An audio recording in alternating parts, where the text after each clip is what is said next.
Thanks for being on the Strict today with me and Casey. We have Patrick.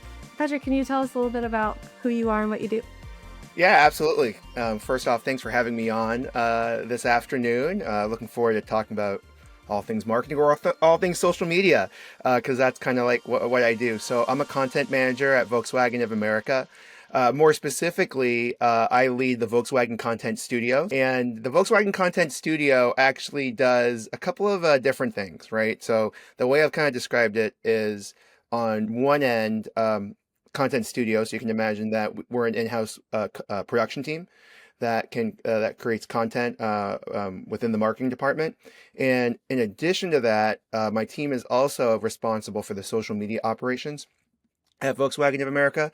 And so I lead a team that's full of all sorts of people from obviously, community manager types, social analytics strategist types. And but then on the other side, I have copywriters, producers, and designers.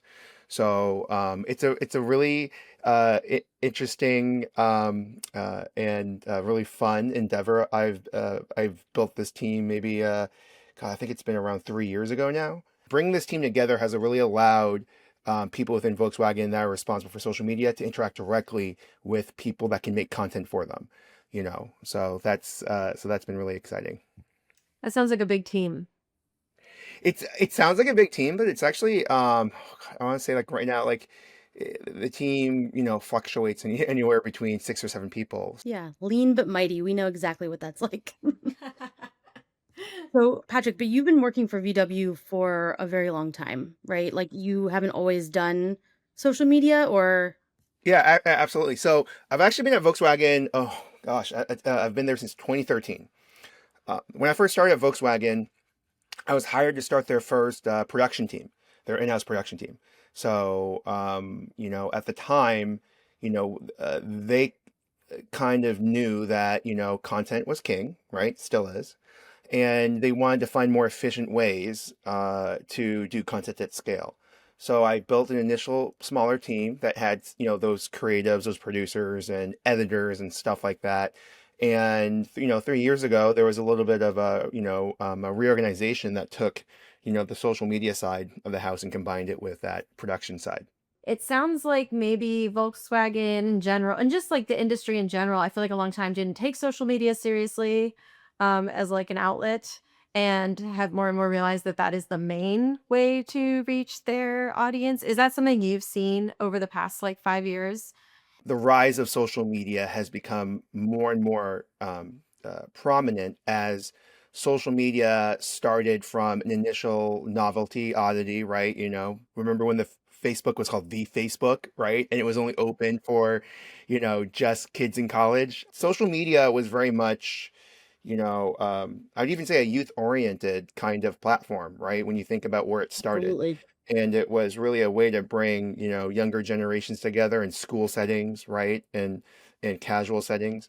And then as we all grew up with social media, because I identify as an elder millennial, right? So as social media has kind of evolved and it's become more and more ingrained and interwoven into our everyday life, when you think about the marketing space, it only makes sense that, what really happened is that social media became that everyday part of our life where that brands and organizations want to be and communicate to. Really, I think that social media has really risen in regards to how big of a part it plays in our daily lives, and that's really what really changed. What are the platforms that VW uses? Like do you put everything on every single channel that you all use? And is there a specific channel that you do not use and is not allowed? I'd say that I think the way to kind of really approach that versus like where we are and what's allowed and not allowed is really about where our audiences are, right? So right now, first off, Volkswagen has a presence across most, major social media platforms, right? But what's really interesting that you mentioned about, content and posting is that we really try and take an approach differently per platform, right? So for instance, Volkswagen is on, Facebook, Instagram, TikTok, but we also have space reserved on Pinterest. You really have to start thinking about how are these individual people using these platforms, right? And then what's the right way to be in that audience? What the team and I really try and do is try and really find a way to meet people where they are, right? And so we try our best not to always put the same kind of creative on all the channels and that, that kind of that shotgun kind of blast kind of approach. My social media experience actually goes before Volkswagen. I used to work in the in an agency setting, and I used to do social media for clients, other automotive clients, other consumer brands, right? And honestly, back then, it was, you could do that, right? You could put your creative on Facebook and Twitter, at the same time, and that would be fine, right? What we're finding today is not only is there a plethora, right? Not only are there multiple social media channels out there, but people really act with them differently, right? I think a great example is, we know that on Instagram, right? That's a scrolling experience, right? You may be on your couch and it may be a second screen experience while you're watching a TV show like Severance or something like that, and now you're on Instagram, checking stuff out. But on Facebook, that might be a little bit different. It might be a little bit more, conversational. So when you understand those user behaviors on the different platforms, that you really have to start targeting and start crafting your content again to meet the audience where they are. Just in terms of the audience, it's one sort of product, right? It's a car. Unless you are selling sausages, which we did see We know in a this. video. We know this. I think part of the challenge of developing social or developing creative for social, right? The challenge for developing creative for social really is, how do you engage with an audience to talk to them, to deliver a message to them, to communicate with them, to connect with them, right? And honestly, not have it feel like an ad. As a consumer, you know, um, it's become harder and harder to grab their attention. That is really the biggest challenge, right? Because we know that scrolling experience I talk about, right, is really fast paced, right? And people have trained themselves to keep on going if they think it's if it's an ad, right? People are ready to press skip whether they're watching a YouTube video, right, or Mhm. whether they're watching, an ad go across, on Instagram, right? And so how do you get that attention, but also at the same time, how do you provide that value? When you sit down and you think about, like, why do I, why do I go on this phone, right? And go and stuff. I do it to mostly connect with my friends, my family, to be entertained, right? Maybe to learn something. So how do we create content that, again, meets them where they are, right? That isn't necessarily like an ad for a vehicle, right? But it talks about, the lifestyle, or talks about the product in a different way. And something to really think about, right? When we think about our followers on social media, we're talking about an audience that has done, the ultimate gesture of customer loyalty, and which is to opt in and to follow our brand, right? And so when you think about that, why would someone follow, Volkswagen? It's probably because they are a fan. They're probably an owner, right? And they're invested. They're interested in knowing, about us. It's more effective to, create content that is, talking to them, about the product from that viewpoint versus a new car customer, right? Where you're trying to either push, an incentive, or maybe you're trying to, talk about the vehicle in a way that perhaps they already know about the vehicle, right? And, so it's less relevant for them. In short, the real big challenge about creating social content, and this is across all brands, right, is to how do you capture that, attention of the audience? But more importantly, how are you delivering something of value? I think part of the advantages, or part of what's great about the Volkswagen brand, is that the brand itself means something in not just car culture, but American culture. Last year we celebrated our 75th anniversary of being in the United States, right? Volkswagen has always, had moments, in culture, whether it's the, iconic bus, and, the bus is back now in the form of the, ID It's Buzz so electric cute. I vehicle. saw it in real life, yeah. What we call it seeing the vehicle in the wild, and it's now a company car. It's not your coworker. So that's always super exciting.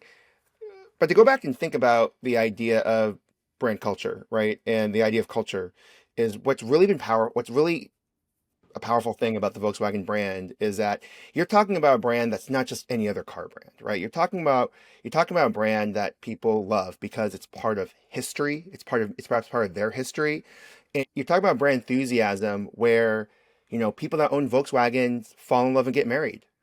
People that own Volkswagens decide to, get the logo tattooed on their arm. People will drive all over to different parts of the country just to meet up with other Volkswagen owners. And that's something we've really tried to tap into and relate to by telling stories of other Volkswagen owners. And, as part of our 75th anniversary last year, my team developed a series of owner stories of different Volkswagen owners. They love to hear about the story of other people's Volkswagens, right? Or even unique and interesting stories of what people have done with their Volkswagens. Yeah, it's the interesting balance. I'm always fascinated by the different brand voices in the world. Like the National Park Service has a pretty interesting approach, and The one then thing I've gotten is that you should not pet the buffalo. right, Do not pet the yeah. And buffalo. their voice for the brand is like, if you do, we're not paying for your hospital bill. That's like the bag.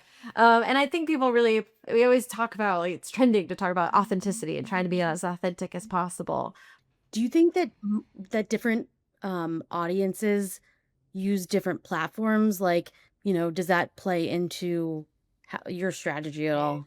Yeah, absolutely. I mean, we sell cars, right? And so, I mean, so there's a lot of other social media platforms out there that are more geared toward, younger teenagers or, younger people that really aren't our audience. For us, that's definitely a factor in regards to where we want to communicate. Because then the other part of that, of the authenticity and versus trust and all this triangle almost, is companies are embracing the fact that they don't have to have everything polished. Like, it wasn't that long ago that, like, you needed a multi-million-dollar commercial to be taken seriously, and now people are walking around with their phones. Like, you could technically, if you, I don't know if you are, but like, could be on Snapchat and just be like, in my car, it's a nice day, and just do that.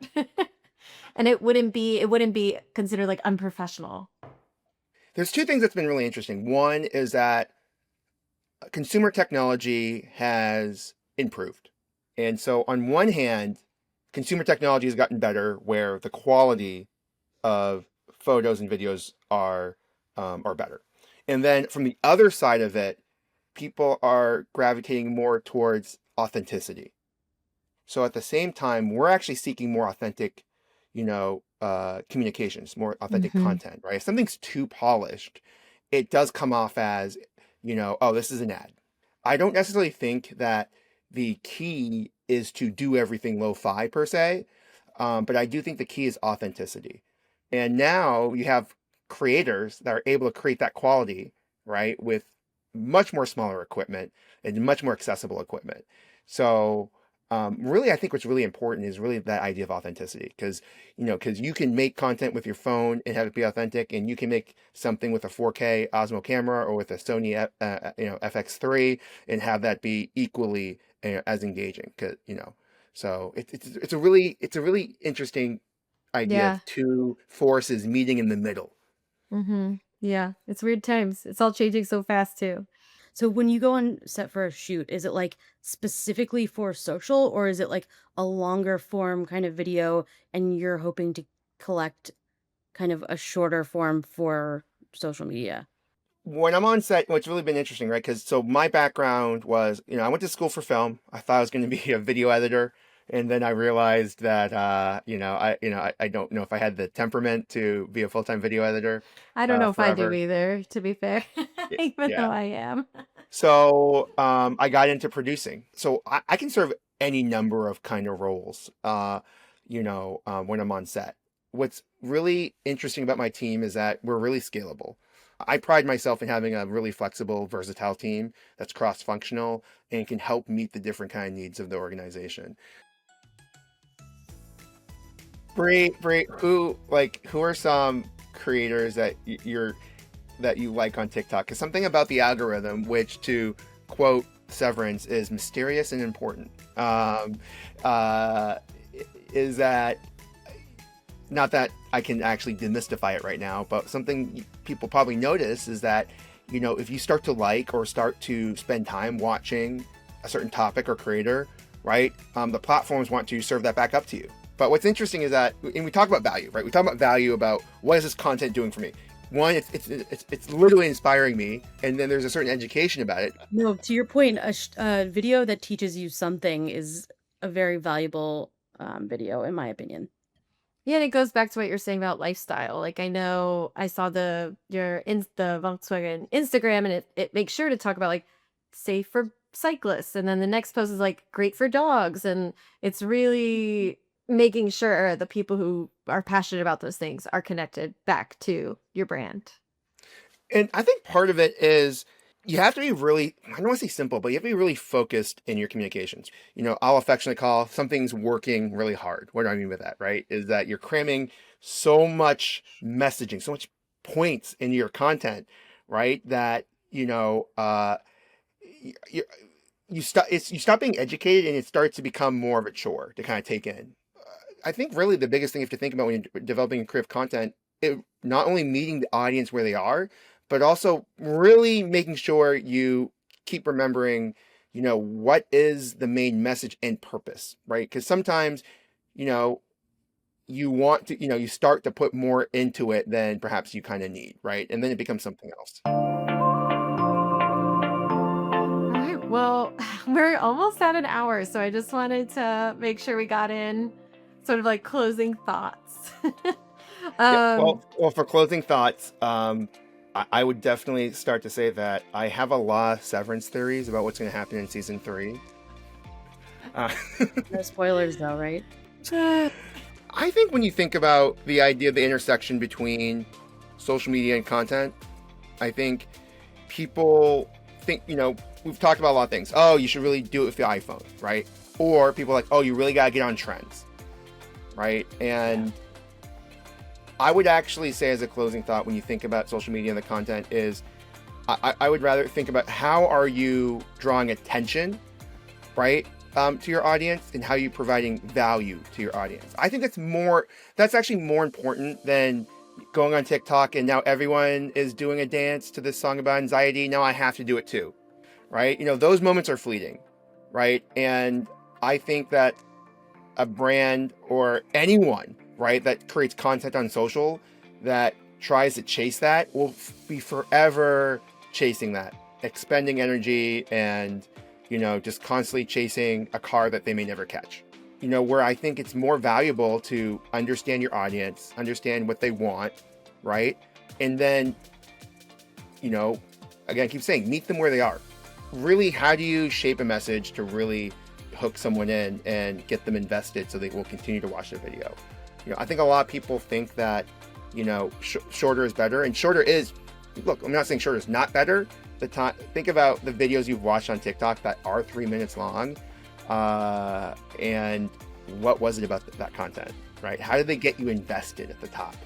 So that's my closing spiel? argument. Yeah, okay. Closing Sustained. Argument. Sustained. Well, thank you so much for spending the time with us. This was so fun. And yeah, I mean, try to, I guess, stay away from the TV. I don't know. Or find a new show to cope. I don't know. Whatever's best for you. Well, Yeah, you have to I've caught up continue on to- Silo. I've caught up on Severance. I should stop right now. Yeah. Thank you for listening to The Strick. If you have any thoughts, we'd love to hear them. Comment here, on Instagram, or LinkedIn. This is a podcast from Istrico Productions. We'll see you all in 2 weeks.